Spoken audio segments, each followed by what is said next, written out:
ఎంసెట్ పై CM KCR ఉన్నత స్థాయి సమీక్ష నిర్వహించారు. మంత్రులు కడియం శ్రీహరి, లక్ష్మారెడ్డి సమావేశానికి హాజరయ్యారు. ఉన్నత విద్యాశాఖ, సిఐడి అధికారులు కూడా హాజరయ్యారు. సాయంత్రానికి షెడ్యూల్ ప్రకటించాలని సీఎం అధికారులను ఆదేశించారు. ఇక దీనిపై మరిన్ని వివరాలు మా ప్రతినిధి సోమగోపాల్ అందిస్తారు. సోమగోపాల్, సీఎం రివ్యూకు సంబంధించిన వివరాలేంటి?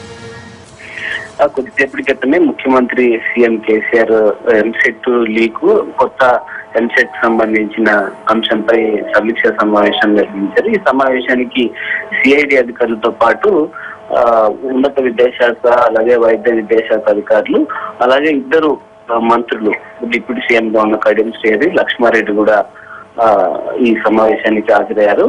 మళ్ళీ పరీక్ష ఎందుకు నిర్వహించాల్సి వస్తుందన్న దానికి సంబంధించి ముఖ్యమంత్రి ఒక ప్రకటన చేశారు. కొంతమంది చేసిన తప్పుకి ఇంతమంది ఇబ్బంది పడడం చాలా బాధాకరం. అయినప్పటికీ దేశంలో ఇప్పటి వరకు జరిగినటువంటి పరీక్షా పేపర్ల లీకేజీలన్నీ పరిశీలించాక ఇప్పుడు తప్పని పరిస్థితుల్లో ఈ పరీక్ష మళ్ళీ తిరిగి పెట్టాల్సిన పరిస్థితి ఏర్పడింది.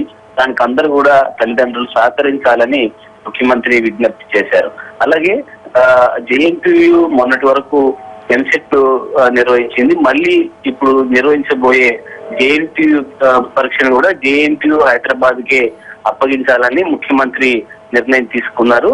కన్వీనర్ ను, కో కన్వీనర్ ను కొత్త వాళ్ళని నియమించాలని ముఖ్యమంత్రి ఆదేశించారు. ఈ సాయంత్రమే షెడ్యూల్ ను విడుదల చేయాలని అధికారులను ఆదేశించారు. అలాగే మరోవైపు దర్యాప్తు కూడా చాలా పకడ్బందీగా చేయాలి. ఎవరెవరు ఇందులో ఇన్వాల్వ్ అయి ఉన్నారు, దోషులకు ఎలాంటి శిక్షలు విధించాలి, ఎంత ఏ స్థాయిలో ఉన్న వాళ్ళైనా ఖచ్చితంగా వాళ్ళని అరెస్ట్ చేసి విచారించాలి. భవిష్యత్తులో ఇలాంటి లీకేజీ ఘటన పునరావృతం కాకుండా ఉండాలి. బ్రోకర్లతో చేతులు కలిపి విద్యార్థుల తల్లిదండ్రులపై కూడా చట్టపరంగా అవసరమైన అన్ని చర్యలు తీసుకోవాలని ముఖ్యమంత్రి ఆదేశాలు జారీ చేశారు. అలాగే మళ్ళీ విద్యార్థులు దరఖాస్తు చేసుకునే అవసరం లేకుండా గతంలో అంటే ఎంసెట్ 2కి చెల్లించిన ఫీజు ఆధారంగానే పాత హాల్ టికెట్లతోనే పరీక్షకు అనుమతించే విధంగా కొత్తగా అంటే ఫ్రెష్ గా మళ్ళీ డౌన్లోడ్ చేసుకునే అవకాశం కల్పించారు. మళ్ళీ కొత్తగా దరఖాస్తు చేసుకోవాల్సిన అవసరం ఉండకూడదని ముఖ్యమంత్రి ఆదేశించారు. అలాగే విద్యార్థులకు ఆర్టీసీ బస్సుల్లో ఉచిత ప్రయాణం కల్పించాలి ఎవరైనా కోచింగ్ సెంటర్లకు వెళ్తే. అలాగే అవసరమైన చోట్ల ప్రత్యేక బస్సులు నడపాలి.